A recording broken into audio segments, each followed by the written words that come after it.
Hello, hello. Welcome to the Cultivate Your Squad Challenge. I am Mariah Young, the CEO of Gals.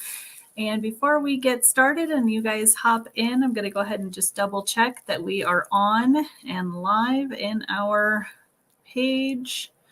So I'm just checking that. That way I can see any comments. Unfortunately, when I am in share mode, it's hard to see all of the comments. So I want to make sure that I can see you. There we go. Yay, we're live. I'm going to make sure that I'm quiet.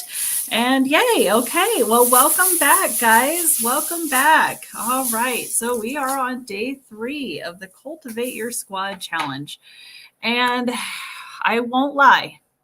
This is a little bit more of a difficult one today. However, it is a very, very important one because if you do not do this work, then it's hard to change your people picker. Your people picker might stay off because you stay in the same patterns that you've been in and have had the issues with before. So this is really important work to do. All right, so welcome back, day 3. Today's topic is dump the junk. And it's not just about dumping the junk. It's also about creating boundaries and learning how to make sure that you are taking care of you. All right, so story time. Again, so much of this has come from my own personal life, which is why this is such a near and dear topic to me. So a lot of times we struggle with unhealed trauma, self-sabotage, and people-pleasing. Anybody raise your hand, or is that you? Anybody but me? I hope you haven't had to deal with any of those things, but unfortunately, a lot of us have, right? So I know for me, when I kind of, started pulling myself together, I told you guys I was really struggling with depression. I recognized a lot of things. One, I recognized I had a lot of unhealed trauma. When I was a young lady, unfortunately, I had multiple sexual abuse scenarios, and just some other things that came along with that.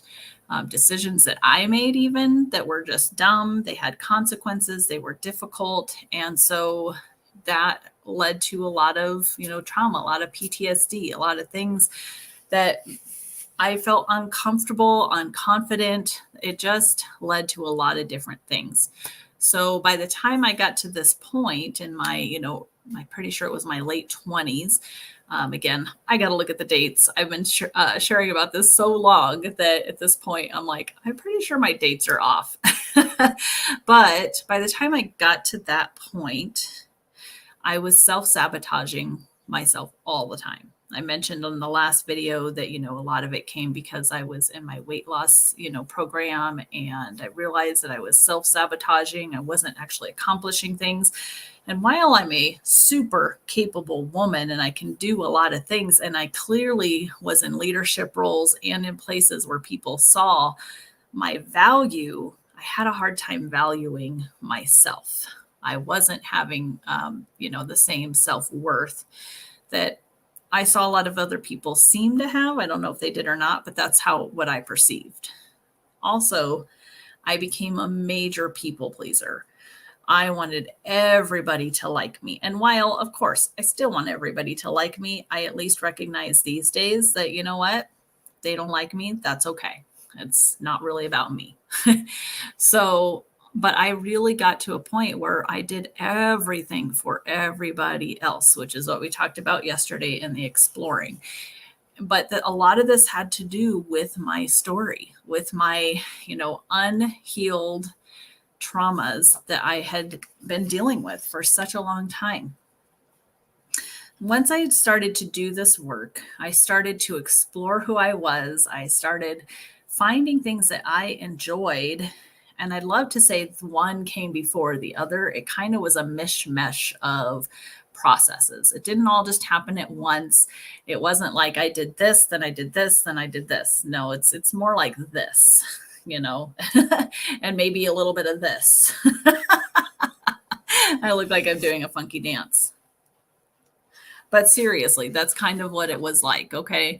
There's not perfectly linear. Sometimes I'd be working on exploring, and sometimes I would be healing, and sometimes I would be designing my ideal life, and back and forth and all around. And yeah, that's just how it goes. So while I was on this journey, though, I began to learn more about myself, who I am, the things that I want in my life, and I learned how to say no. So important. Did you know that no is a sentence? You do not always have to explain to people why you do not want to or cannot do something. Very important. We'll talk about that later.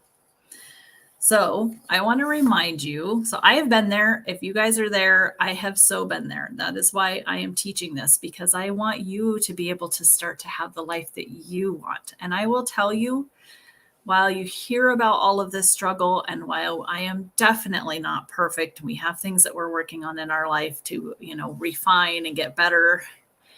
I am in a place where I can actively say, I have the life that I do not want to escape from. I love my life, but it's taken a lot of intention and planning to get to this point. And I'm still planning. I mean, I'm only 43. I have a lot of life ahead of me, and I want to make sure that I get to accomplish things I want to accomplish. But without doing this work, you continue to get pulled back and you continue to self-sabotage. So that's why this is so important, even with cultivating your squad, because if you don't do this work, your people picker might stay off, and you may continue to surround yourself with people who are not going to uplift you. And with that, I want to remind you that who you surround yourself with is who you become. So surround yourself with amazing women. Now, I will tell you, my friend squad is vital to this process. Not only, as we have said before, is it if we're going to go through something, it's when we're going to go through something. On top of that, my friends, besides setting pacts for one another, such as we do not speak negatively about our husbands, like coming and talking to each other about something for a solutions-based conversation is something that we will do, but you will not hear me put my husband down. And that's a pact I've made with my friends. I have women who have been accountability partners for me. When I was younger, I was pretty dumb and I made some really stupid decisions, and they were habits that I had in place from a lot of my trauma. And so having women who I could call when I was slipping back into my old patterns and habits was really important. So let me know. I would love to know in this slide, particularly, comment and let me know who are some women in your lives that have helped you with your healing of your trauma, with carrying you through and supporting you in difficult times. I would love to hear. And I can tell you, in our gal squad, we have done this for each other as well. When we are going through tough times, regardless of what you believe, we have prayed, we have shared our thoughts, we have helped each other, we have done that kind of stuff. And that's what we want for you as well. All right. And remember that the goal of this Cultivate Your Squad challenge is to stop living in the story that someone else is narrating. This particular day is one of the days that you could potentially release the threads, the ropes, whatever it is that has been pulling you back and telling you, you don't get to live your story. We've already written it for you. No, we're going to stop living in the story that someone else is narrating. We're going to start writing your story. This work is critical to that. If there's ever anything that could stop you from writing your story and creating the life that you want, it's the stuff we're going to deal with today. So we're going to determine where you're going and who the characters in your story get to be. And finally, of course, to cultivate your squad, to create lifelong drama-free support. All right, so here we go. We are digging in. So today is dump the junk. Now, let me say, If you feel right now like you are not in the right mindset for this work and you're just like, ooh, I'm feeling like this is going to be heavy, maybe I'm not ready, I want to encourage you, go back to the workbook. Go to the meditation, the self-guided meditation, and go take a minute to put yourself in the right mindset. And then come back to this. This will be here on Facebook. You'll get the recording in the follow-up email, and just come back. That's okay. This is not for you to feel like you have to do this very second. Okay. So today we're going to learn how to treat you right, how to do what's right for you. All right. Why is this important to cultivating your squad? Creating space for positive relationships is very important. If you don't allow that space, then you're always going to have those negative influences. And so letting go of negative influences, whether they are thoughts, habits, or relationships, makes room for positive and supportive connections. By clearing out what no longer served you, you create space for healthier and more uplifting members in your squad who contribute to your well-being and growth. Oh my gosh, so true. If you are spending too much time with somebody who sucks out your energy, there's no way you're going to have time for somebody new and fresh who could uplift you and empower you. Reducing the emotional burden. Carrying emotional baggage from past experiences or toxic relationships can weigh you down and affect your ability to form new positive connections. By dumping the junk, you free yourself from these burdens, allowing you to approach new relationships with fresh perspective and an open heart. Oh my goodness, that's so, so true. Think about when you go into like a new relationship.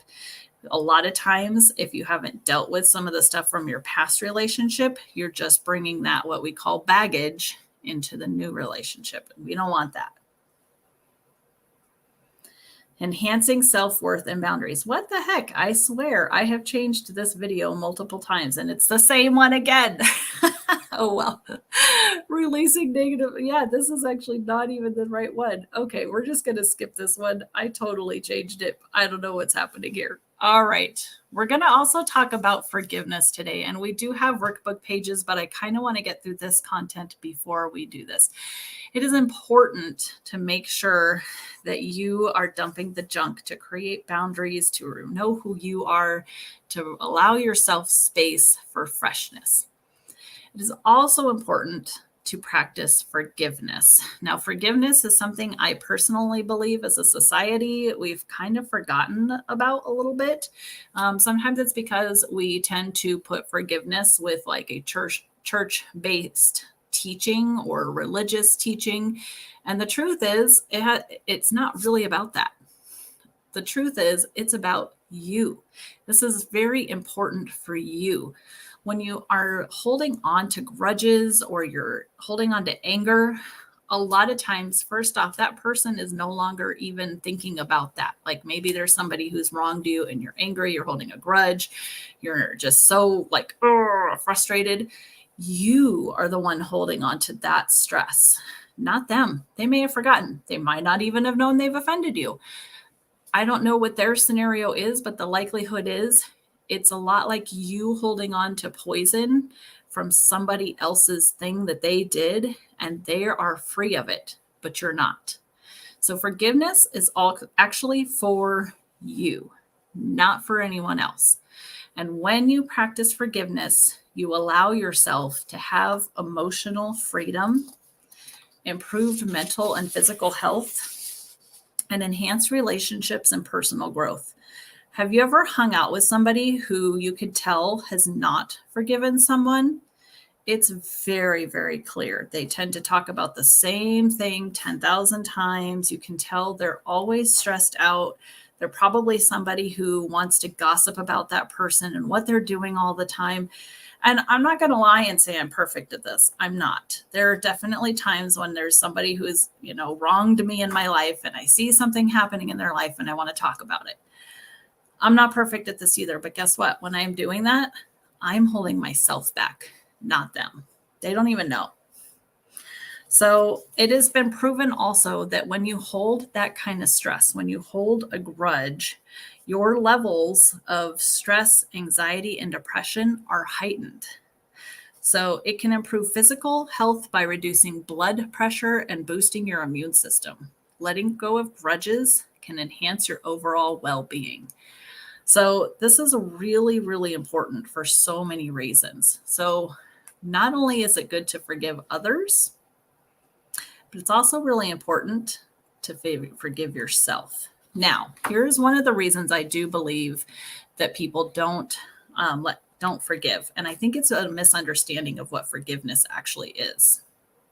So, what forgiveness is not. Forgiveness does not mean that you are condoning the actions of the person who has wronged you. There have been multiple scenarios in my life that I have forgiven people for me, that I absolutely do not condone the actions of that person. And if I saw that person, we would not be friends. I'm sorry, we would not be friends, but I've forgiven them. I'm not going to trust them. I'm not going to allow my kids around them. Like, there's just certain things that it is like, nope, we're not going to be people, right? We're not going to be friends. However, I've forgiven them. It's a big difference. I've let it go for me. It's also not forgetting the experience. We're not telling you to, there's the whole thing about turn the other cheek in some, faith bases and beliefs. And sure, you can turn the other cheek. You can move on. But that does not mean that if you get, around that person or in that situation that has harmed you before, that you're going to forget, because you have to remember, right? You don't want to let it happen again. Also, it's not necessarily reconciliation with the offender. The saddest thing that I have seen is when, especially somebody who has wronged somebody else passes away, and they never got the chance to reconcile with that offender. Fortunately, there are multiple ways that you can do that. There are therapists that work through this, counselors. They have helped people to be able to forgive, because again, it's not about that person. It's about you and being able to let go of that situation, that wrong, that experience, so that you can move forward and be a healthy person without that baggage. All right. And then the final thing that we're going to talk about today, and I have actually kind of roped these together: forgiving and being less offended. Guys, we are rampant in a time with social media, politics, religion, like all this stuff that gets wrapped up together. And all you got to do is go look at comment sections. Now, I won't lie, I love comment sections. There is, like, if I see a post and I am just like, oh my gosh, I have to know what people are saying about this, I go straight to the comment section. But here's the thing. That's kind of what life has become. It's almost like a gigantic comment section. Everybody feels like they have to say something about your life or say something about what you're doing, because we're sharing everything, and it gets really crazy, chaotic, and hectic. And I have noticed it feels like everybody's so much more offended these days. If you don't like something, you're offended. If somebody says something wrong, you're offended. Whereas we used to let that stuff kind of, wash off our backs. You kept scrolling, or you moved along in life, or whatever. We figured it out. But that doesn't seem to be happening these days. Like, people just get so angry. They're talking about canceling people, and they're on social media talking about this group and that group. And wow, we are spending so much time being offended about everything that is happening that we don't like. And guess what? There's so many things in life that you're not going to like. You can't like everything. It's not possible. And yet we spend so much time on it.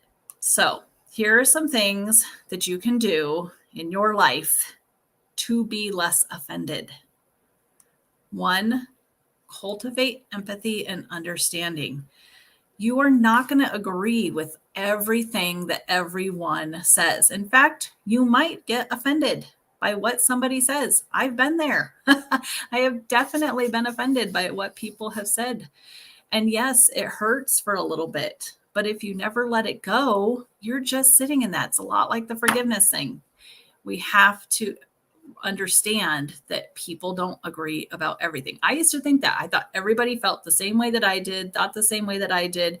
And boy, I couldn't have been more wrong. They do not. Everyone is different. We come from different backgrounds. There's so many different cultures in this world that we now are a mesh of in America and really in society. Like, we are so much more connected today through social media than we've ever been. So to think that people are going to think just like you and you're not going to get offended, oh, it's not going to happen. So it's okay to listen to somebody's side of something and say, okay, I don't agree with you, but guess what? I like you and we can be friends, right? Develop emotional resilience goes right along with this one. If somebody doesn't like you or you don't like somebody else or whatever, move along, buttercup. Just keep going, keep scrolling. It's okay. You do not have to engage with every single thing that is said ever. It's you just don't have to. It's a great thing. It's a thing called you can keep scrolling. You can go to a next video. You can move along. Just move along. Let it simmer. Let it go away. Put on some music so you stop thinking about it. And then choose your battles wisely. Nothing like being a mom has taught me that more than anything else. Choosing your battles. Oh my gosh. There are so many things that we can battle about today. So many things. Do we need to? No. I will say, unless it is something that you are absolutely passionate about, because I don't want to say unless it affects you, because I know that there are things that I'm passionate about that do not directly affect me, but they affect people that I care about, or a group that I care about, or whatever that is for you. But I also know I can't do everything about it. I can't do everything for everyone. I have to start with myself and then my family, and then move out from there where I can. Choose your battles wisely. You only have so much time on this earth. You only have so much space for so many relationships. And you really only have so much energy, emotionally, mentally, physically. You only have so much. So if you are caring about everything, that's going to be heavy.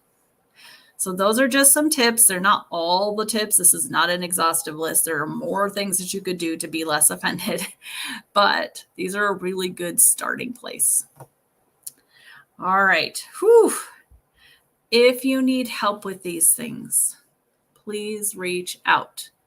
So we may be able to help you, or we may have resources to get help with it. So I'm going to go through our journal pages now, and this is where the real work is going to come in.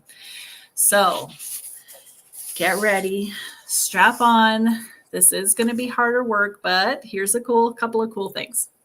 We have some really fun goodies for sticking it out today and getting the work done. I have some fun goodies for you tomorrow. And we get to go to the funnest part. Well, this isn't the funnest. I feel like it is one of the most important parts. But we get to move on to the fun part of designing your ideal life tomorrow. But again, I will say that if you do not do this work, it can keep you from designing that for multiple reasons. I've seen it over and over and over again in coaching women. And it's things like finances, bad habits, self-sabotage, that kind of stuff that keep women where they're at and not moving forward. So take a deep breath. If you need to, go back to that meditation and let's do some work. Here we go. So in the daily journal, we're going to revisit our stories again. And let's face it, we've all got the good, the bad, and the ugly, right, in our stories. If you don't have any of the bad and ugly, that's awesome. I'm super excited for you. You can skip this part. But most of us have some. So, are there any traumas in your past that are holding you back? Do you find it hard to accomplish things because you self-sabotage? Do you have feelings of guilt, shame, low self-worth because of these unhealed traumas and experiences? Is it time to get some help with this? Now, here's the thing. I go through this every time I teach it. Do I always need to do new and fresh work? No, I don't. I've done this a lot of times. However, I will tell you that sometimes things come out that you didn't even think about. So, I told you I've done this work. It's probably been somewhere around the realm of 10 years ago. And originally, I had a lot of stuff to work on. I mean, like this page would have been like multiple pages. And then, I kind of got to a place several years later. I was like, okay, I'm good. But I kept having these feelings of guilt and shame, very low self-worth. And it was in thinking about that and just reflecting, like, why is this still happening? Why am I still having this issue? That I realized that something that was attached to one of my original traumas, something that actually I had the trauma, I became the person that I became, and I acted out as that person.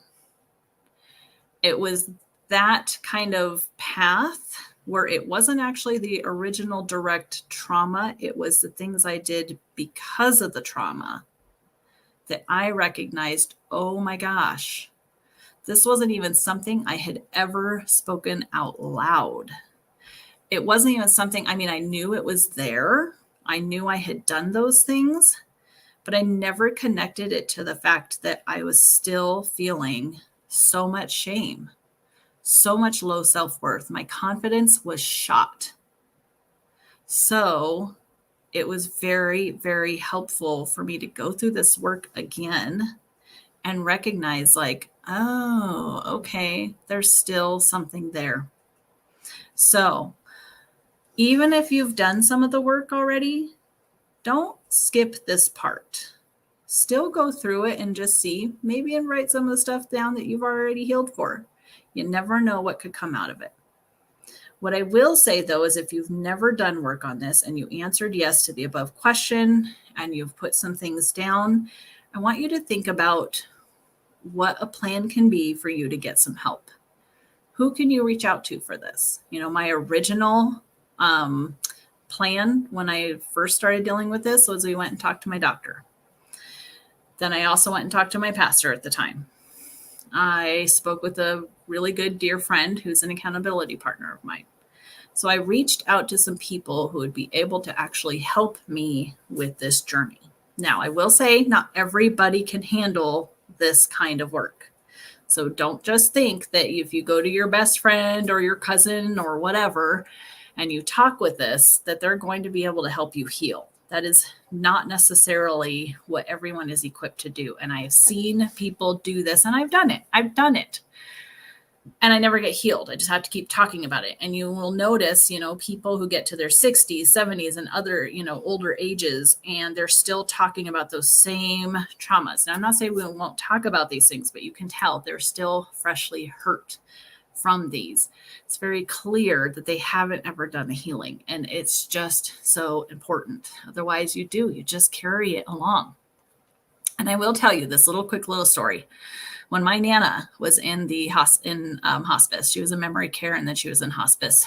One of the things that the hospice nurse told us was that she could tell that my Nana had a really great life. Now, I know my Nana had some tough stuff in her life, but I think it was very clear that she had dealt with it. And the reason that the hospice nurse said that was because when they get patients with dementia, they typically see two things.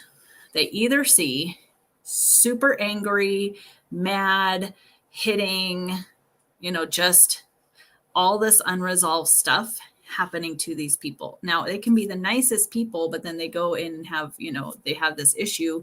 There's a lot of times she says it was from unresolved things that just never even came out. And you never would have known because they never told anybody. Or they see people who are super happy, light, just kind of going along with their day, doing whatever it is that they do. With my Nana, she was walking in circles because that's kind of how it was set up. So by the time she got to the other end, she'd already forgotten what she was doing. Great setup. But she was so happy. And that is one of the things that the nurse said. Like, she clearly had a really great life. And, she's super happy. That was just kind of like, okay, cool. That's really neat to know that stuff does, neat and sad, because I've actually witnessed both. Unfortunately, I've witnessed the angry one too. But all right, so do the work. Now, something that we're going to look at in this particular workbook section is things that you need to change. This is all about drawing boundaries, working through things that you need to work through, and making sure that you're taking care of you. Now, these all look crooked. I'm sorry. On here, they look crooked because it's a funky little graphic that I'm using, but they are straight in your workbooks. It's kind of bugging me a little bit. Anyways, let's look at the roles that you play, the relationships that you're in, and any other situations. I know I can't cover everything in these 3 documents, but sometimes there's other things that you're like, it doesn't really fit into this, but I know that this is something I need to work on. So let's talk about these things. And each one of these things, we're looking for a baseline. What roles do you play? What relationships do you have? What situations are in your life? What are they? Just state the facts. This is what they are. In the roles, does it fit? Is this something that is fitting in your life? Whether it's good or bad, it doesn't matter. That's not what we're looking at. It might be an amazing thing that you love, but it might not be fitting because you have little kids or because you're in a different life stage. For whatever reason, it just doesn't fit. Okay, in relationships, is it healthy? Yes or no? Again, don't go too far into this because you can start to talk yourself out of some of these things. In the situations, is it working? Is it working? Yes or no? Again, we're not prejudging here. But then we will go down to the evaluation point and either making it fit, doing a relationship evaluation, or an evaluation of the situation. Oops, looks like we forgot to change this one, so I'll fix that before I send these your way.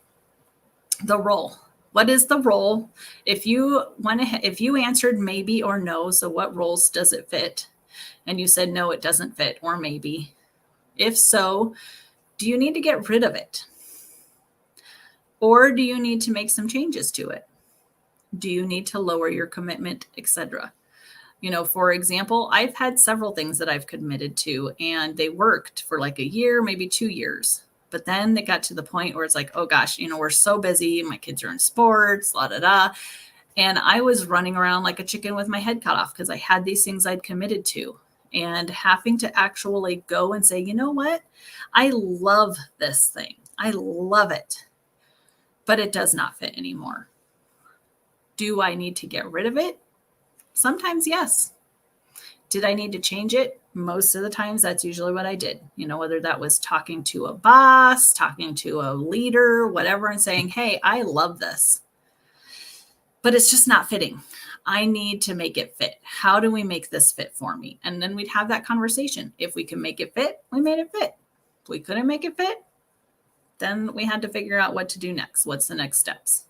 But what is the change that is needed? Hi, Don Renee. I see you. Hi, friend. All right. Relationships, same thing. Is the relationship healthy? If you answered no or maybe, let's look at that relationship. This should say relationship. Do you need to be less available? I hate saying let's get rid of people because they're people. You're not just going to get rid of somebody, right? That's not the way that works. However, you can be less available. You can make sure that you have the difficult conversation you need to have. It depends on where this relationship is in your life. Obviously, if it's a spouse, it's probably worth a difficult conversation of like, hey, and I've had this conversation. We don't have a perfect marriage. We've had tough times. And it's been that conversation of, I love you so freaking much. But right now, I don't even know if we're going to make it. We need to have a conversation. Like, we need to figure this out because this is not working. And, that's tough. That is hard. Holy moly. And then your kids, like, you're not going to dump your kids, right? So what conversations do you have to have with them? I got to tell you, having adult children in some ways, is that that's exactly what this is. Like, they're setting boundaries, we're setting boundaries, figuring it out, like, what can we rescue them from? What can we not rescue them from? What situation is ours and what situation is theirs? And what do we have to like have the conversations about? But then there are people in your life that it's like, you know what? I like this person, but every time I get around them, they suck the energy out of me. And so recognizing like, that might need to be a relationship that I become less available for. And again, this is where that, what I said earlier, no is a full sentence. You do not have to tell them why. You can if you want to. I'm not going to like judge you if you do, but you can just say, I'm sorry, I'm not available, or I have something else. Come from whatever angle you need to come from to say that no.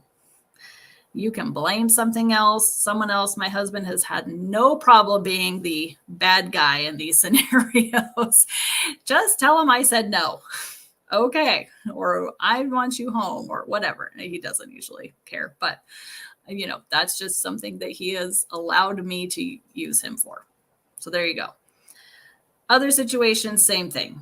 Is it working? If you say no, okay, what's the change needed? Does it need to go away? So this one particularly is a little more sensitive because you're not just going to like lose somebody. You're not just going to like leave them or whatever. So a little more sensitive there. Your roles that you play are probably the next sensitive. Situations, they're a little easier to get rid of sometimes.